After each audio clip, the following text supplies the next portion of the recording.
Greetings and welcome to Old Drunken Discography, where old friends and fans come together to BS, argue, occasionally agree, and discuss a musical artist. With me today, as always, the illustrious Tim. Good morning. And joining us this week, our super special guest, the Heimster. Hello. What you sipping on? Mushroom soup. Oh, that looks good. We are continuing our journey with The Who, and we are now down to It's Hard. So, who wants to start us off here? I've already talked a lot. I gotta find my pen. So we're back with another album in the early 80s. We got Kenny Jones on drums still.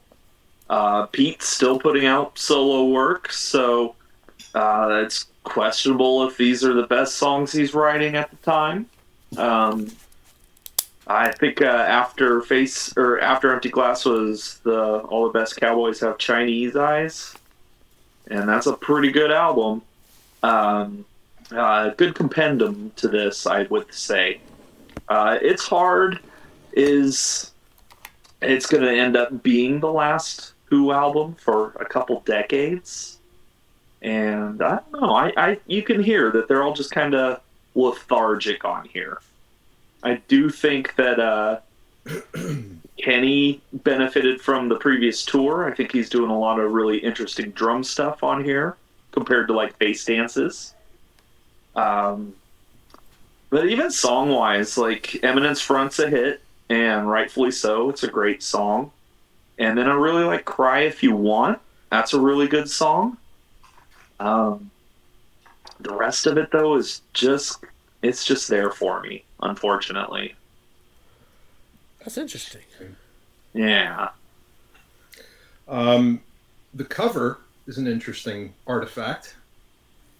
The photograph is by a photographer named Graham Hughes, who did a lot of work with The Who, both with them as a band and as a solo artist. He did the photography for Daltrey's solo work and for Entwistle's as well. He also worked with Robert Palmer and Uriah Heep and Joe Cocker, to name a few. The image is meant to depict something which is going on in a lot of Townsend's material of this period, which is a response to his early material. It is a response to Pinball Wizard, but it is a Space Invaders type of game. So it's an update, essentially. Material-wise,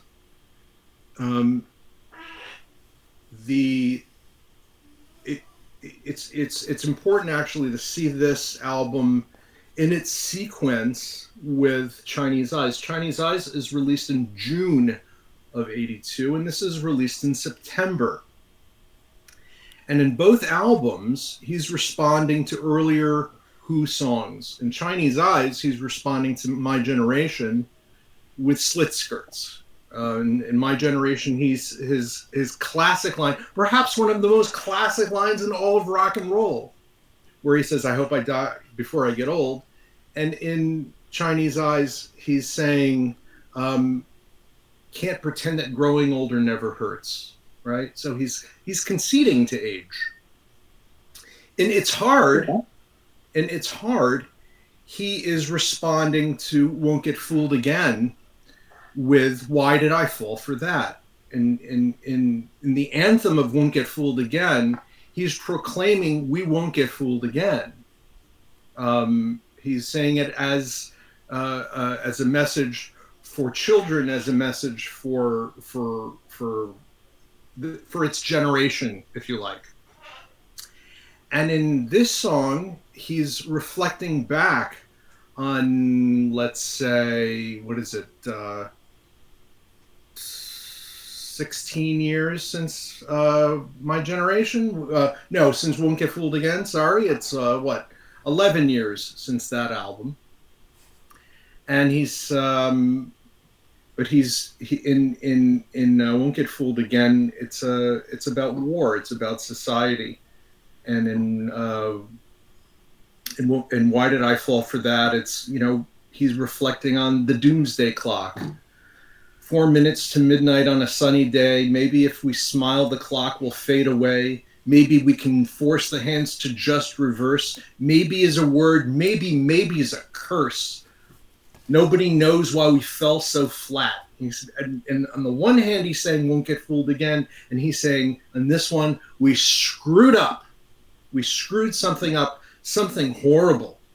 And whether he's talking about music, and which he is, and won't get fooled again, he says, I pick up my guitar and play just like yesterday. Then I get on my knees and pray. And in this song, he's saying, nobody knows why we fell so flat. We're interested in music like whiny cats. We found the piper, but we lost the rats. And the rest are crying, why'd you fall for that crap? Why'd you fall for that? There's a lot going on in this album. As obscure as so many of the tracks are, and as so much short shrift as this album gets, I actually think there's just tremendous, rich mining of material that's going on here. Did you want to add something else? Because there's a couple of other tracks that I want to review on this. I've got a lot to add, but okay. Yeah, if you go ahead, Jason. Why don't you take over for a bit then? I was just gonna say I actually kind of like this record. I really liked Athena. Yeah. She's just a girl. She's a bomb. The guitar riff was upbeat. It's Your Turn was a top song contender for me. The lyrics are amazing. John Entwistle song. Yeah. Oh, well, there you go. You love the Entwistle tunes. Yeah, I didn't even know that one. I mean, who doesn't love the Entwistle tunes, to be fair? Right. Cooks County was a little too 80s Tron for me, but the vocal delivery is great, but the music just wasn't for me. Okay.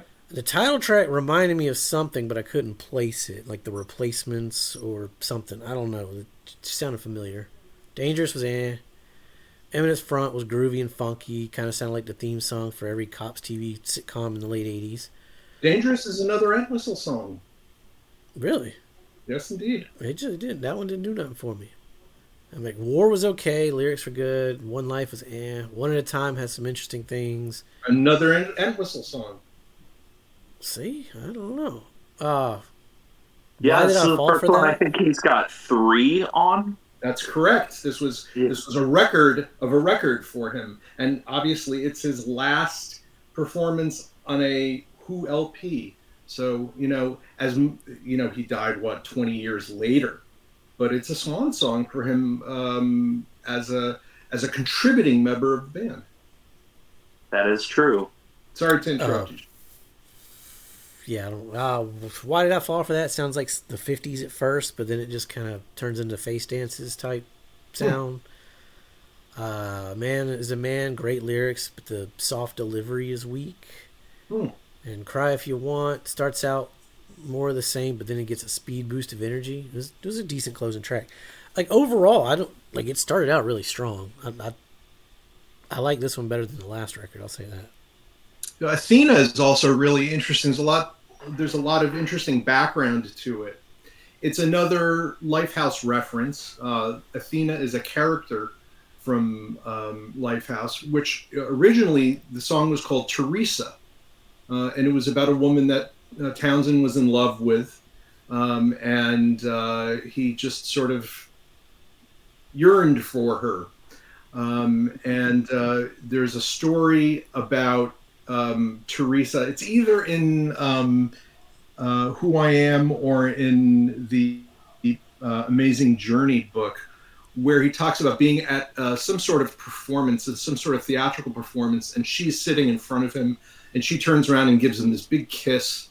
But the relationship is just never going to happen because she's married to some guy who's like a movie producer or something like that. So the lyrics are a little different in the demo of it. What else is Athena also has that sustained open chord thing happening. There's a very signature Townsend sound. It's the same beginning as Overture. Ga-da-dun, ga-da-dun, ga-da-dun. So it's this. He's echoing back again as he once said in an interview, I keep writing that same song over again. I keep writing it, Can't Explain, over and over again. So there's that. I think he saved, Raj sings the major verses in this song, but Townsend kept the best line to himself. Look into the face of a child, measure how long you smile before the memory plays. It's a beautiful, tender lyric. It speaks for itself. I don't want to take it apart. It's just a beautiful, beautiful line there. And it's really his, obviously he's doing what the other line, just a girl, she's just a girl. But that line actually stands out in the whole song. I love it. I love this album. So it came out a year after Face Dances? Is that right? Could be. That's what I got on this 81 or and 2 years. 82. I think Face Dances was 80, wasn't it? I think it's 81. No, you're right. It's 81. You're absolutely correct. That's a crazy turnaround for a new record. Well, they were contractually obligated to crank out records at this point. And when he and Entwistle were interviewed on Rockline in promoting this album, Bob Coburn, was it Bob Coburn? Yeah, asked Townsend. He said, "I understand you're contractually obligated for a few more albums. What's going on with that?" And he said, "Yeah, we're trying to wriggle out of those," which they did. And they basically threw a bone to the label with Who's Last, which is a live album, which is it really doesn't do the band justice. Interestingly, next month there's a live album coming out from this tour. I believe it's the Shea Stadium show, and it's a very, very strong performance. Just beautiful guitar work. They sound great on stage. They're really very, very together as a band in that performance. So I'm looking forward to that. Eminence Front speaks for itself. It's a great song. It's a hit. It was a global hit. I've Known No War has been called an anthem. Just really, really powerful stuff. Reflection on Townsend's place in music and in pop culture. Galbraith took his pen to break down men of the German army defeated. On the 19th day of a spring day in May, Albert's spear was deleted. That's Townsend's birthday, May 19th.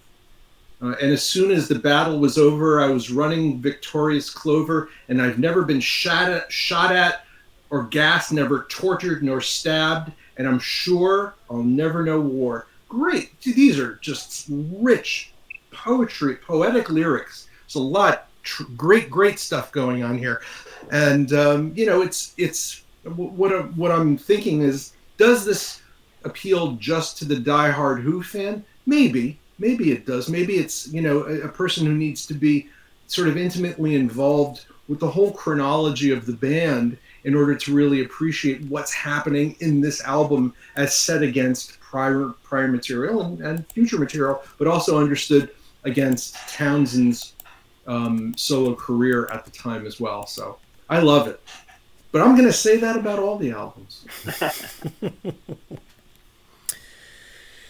Yeah, it was interesting because I've never heard any of the Who's 80s output, and I remember I think I was like 15 when this album came out, and I had chicken pox, and my friend brought it over as a birthday gift. It was December of '82, and the band the album had just gone gold a month before. And I was just, he like came to the door and like handed it to me like this, I was covered with chicken pox. Yeah, it's not a bad album. Like, I still think that Pete Townsend writes amazing songs. Here included. I do think, though, that I prefer at this time, though, his solo stuff Hmm. to what the Who are doing. Just compared to what's come before. Well, It's commenting on this album, he's said, you know, I I felt like I was writing to a brief. I was asking myself, what does this band, The Who, require at this time? And so I think, there's it's coming into very clear relief at this point that The Who is a Pete Townsend project, one of several, not the only one. So sure, he's got a lot of stuff going on. He's got a lot of stuff on his plate. He's got his solo material. He's got the Oceanic Center for Mayor Baba. He's a busy guy, and he's getting into publishing. He's got a very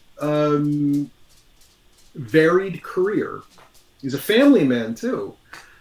So he's got a lot on his plate. They were making a lot of money at this point, so that's another thing to keep in mind. You can see it in his look too. He's very fashion conscious and so forth. So, as far as ranking it goes, up against all of these classics, I'm gonna put it above Face Dances. I like it. Like Heimster said, it was the lyrics of this record is what put it over. Yeah. Like the war song, Athena. There's a lot of really great lyrics on this record. Great. Raj does not phone it in. When he's war, I've known no war, and if I ever do, I won't know for sure who'll be fighting who. It's great. I mean, just classic Daltrey foghorn delivery. Great stuff. Where is it in the order of this? Oh, give me a friggin' break, guys. I mean, come on. Come on. What are we doing here? You go first. we're ranking discographies. And drinking. It's kind of in the name. We're all old, so. You go first, Tim. I can't do it. I think I know where Tim's going. My heart. Killing me. I know where Tim's going. Yeah, this one's going to be below Face Dances for me. I do prefer Face of the two post Moon, but still within Whistle albums. I do like Face Dances more. Yeah, this one, Face Dances was an interruption in production too. That was produced by Bill Skizmick, and this one was back to Glyn Johns, and you can hear it. You can hear it in the sound. I'm going to go ahead and switch this with Face Dances. So like that? Yeah. Yeah. I think as a postscript, it's also important to see the title track was originally called Popular.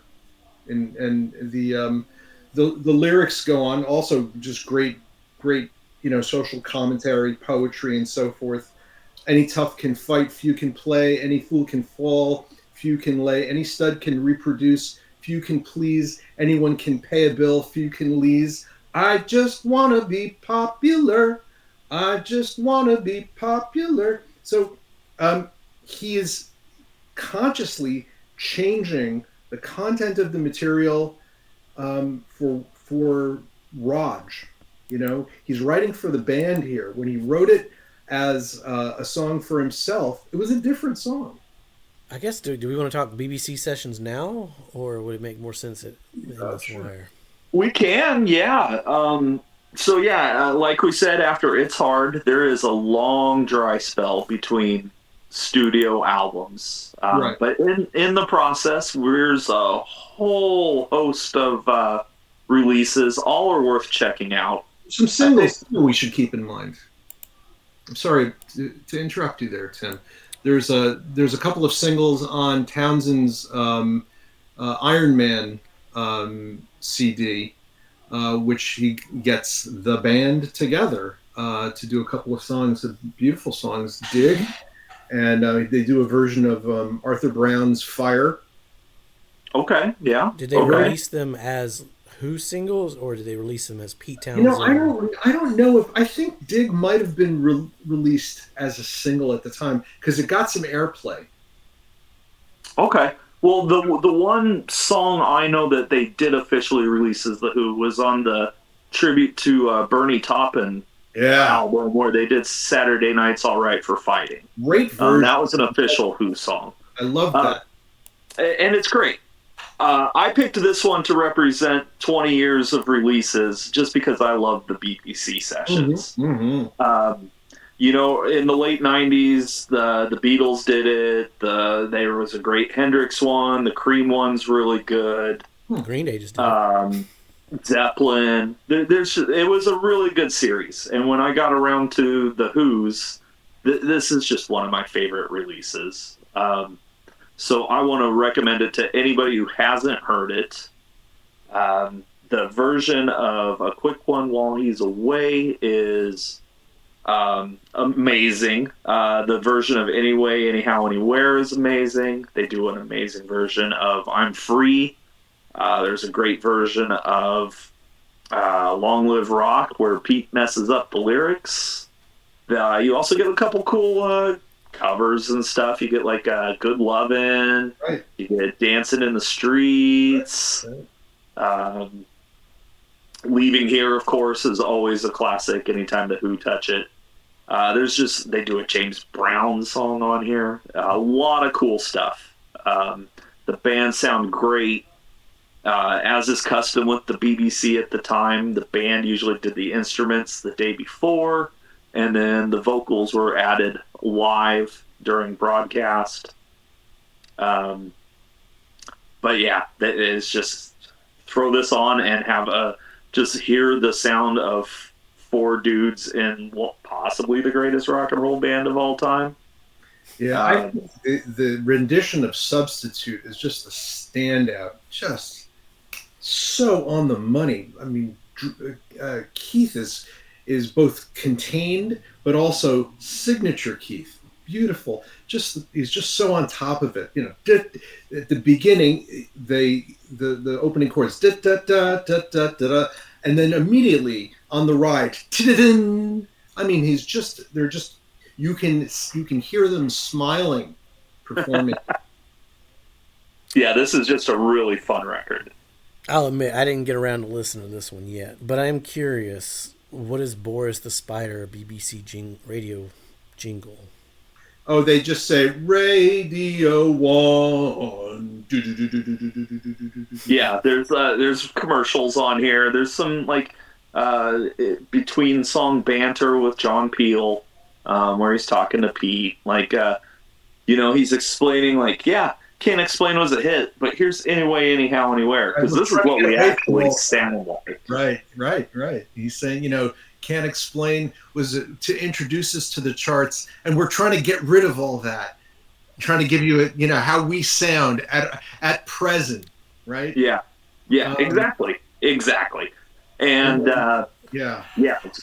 highly recommend this one. This was one of the first ones I actually got when I was discovering the Who. Oh. And it's still one that I go to often. It's a great album. Cool. All right. Yeah, there's good stuff on there. I love it. As usual. All right. Well, we are creeping along here. We've got 2 records left. We've got 2006 Endless Wire coming up next. So stick around for that. Like, subscribe. If you missed the past videos, click the playlist link down below. Check out all our links. Come hang out with us on Facebook. Be safe. Make good decisions. Radio